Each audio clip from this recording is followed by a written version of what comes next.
El estado de ni paz ni guerra ha terminado en la península coreana y está en estado de guerra las relaciones entre el norte y el sur.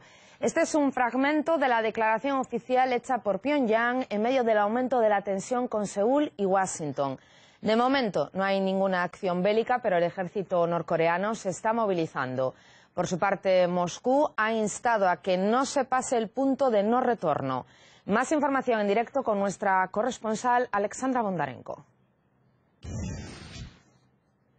Hola Alexandra, el mundo está en alerta con las recientes declaraciones de Pyongyang. ¿Puedes detallarnos el contenido concreto de las mismas?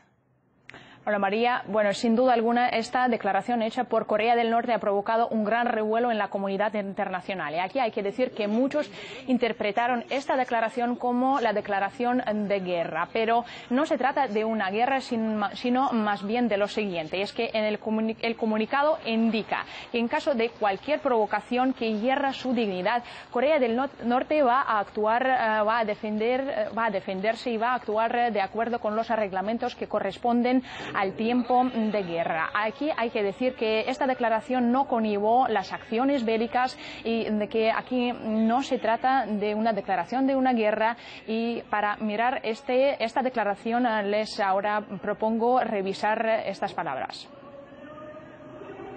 A partir de este momento, las relaciones norte-sur se encuentran en estado de guerra. Todos los asuntos que surjan entre el norte y el sur se tratarán acorde a las regulaciones del tiempo de guerra. El estado de ni paz ni guerra ha terminado en la península coreana. Ahora que las Fuerzas Armadas Revolucionarias de la República Popular Democrática de Corea entraron en una acción militar de hecho, las relaciones intercoreanas entraron naturalmente en el estado de guerra. Consecuentemente, la República Popular Democrática de Corea inmediatamente castigará cualquier mínima provocación que hiera su dignidad y soberanía con acciones físicas enérgicas y sin piedad, sin previo aviso. Alexandra, este podría ser uno de los giros más decisivos en la historia reciente de la península. ¿Cuál es la situación que ha provocado estas declaraciones?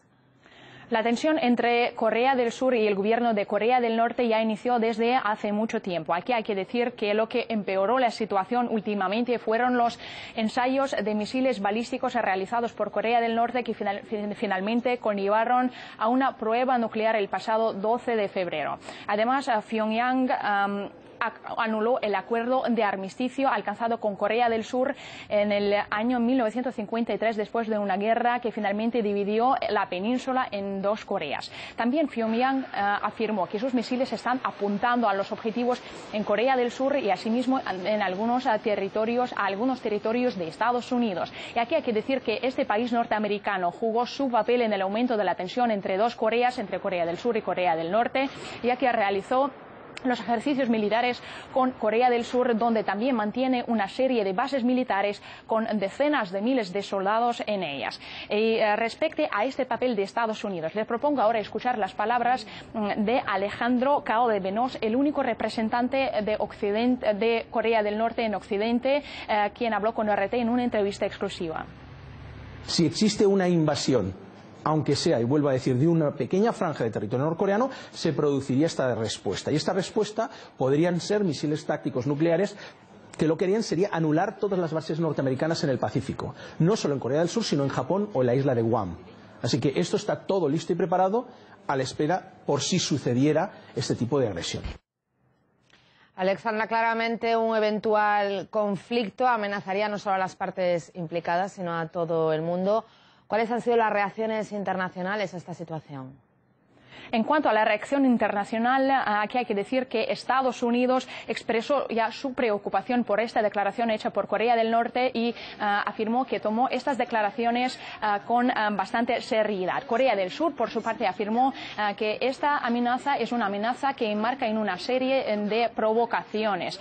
En cuanto a la reacción de Rusia, en cuanto a la reacción de Moscú, el Ministerio de Relaciones Exteriores afirmó que ha instado a que no se pase el punto de no retorno, y también expresó las esperanzas de que todas las partes toman la máxima responsabilidad para que no se aumente el conflicto. Y ahora les propongo escuchar las palabras del ministro de Relaciones Exteriores, Sergei Lavrov, quien anteriormente había comentado la situación tensa entre Corea del Sur y Corea del Norte. Me gustaría señalar que lo que han hecho nuestros vecinos norcoreanos, me refiero al lanzamiento de misiles y a las pruebas nucleares, está prohibido por la resolución del Consejo de Seguridad, que es de obligado cumplimiento. Hemos apoyado la reacción del Consejo frente a las acciones de Pyongyang, que no son aceptables y deben ser condenadas. Nos preocupa que a la par, con esa reacción adecuada del Consejo de Seguridad y reacción colectiva de la comunidad internacional, se tomen medidas unilaterales en torno a Corea del Norte que se manifiesten en el aumento de la actividad militar. Y es que podemos perder el control de la situación. Se convertirá en un círculo vicioso. Creemos que no hace falta ejercitar el músculo militar y utilizar la situación como pretexto para lograr algunos objetivos geopolíticos mediante medios militares en la región, sino que deben concentrarse en aquello a lo que insta el Consejo de Seguridad. Bueno, ya una serie de países expresó sus preocupaciones en cuanto a estas declaraciones, entre ellos, por ejemplo, Ecuador, que llamó a ambas Coreas a un diálogo. Y además, en cuanto a la reacción, se produjo la reacción también de otro tipo, como por ejemplo, el grupo de hackers Anonymous ya atacó a los 5 sitios web del gobierno de Corea del Norte. María.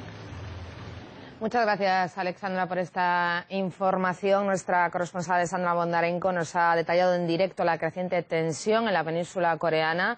Y para conocer más sobre la visión de Pyongyang hacia Seúl y Washington, no se pierdan la entrevista con el enviado especial de Corea del Norte para Europa, Alejandro Caos de Menos, más tarde en nuestra programación. Rusia, Estados Unidos, Corea del Sur, Canadá, Japón y China. Estos son algunos de los países que se encuentran en el rango de alcance de los misiles norcoreanos.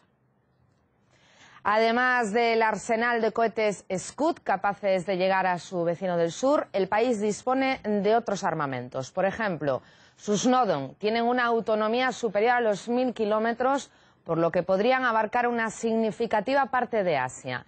Mientras los Taepodon 2, cuyo alcance es de 6000 kilómetros, serían suficientes para impactar sobre la costa oeste de Estados Unidos o en dirección opuesta hacia el continente euroasiático, incluso África.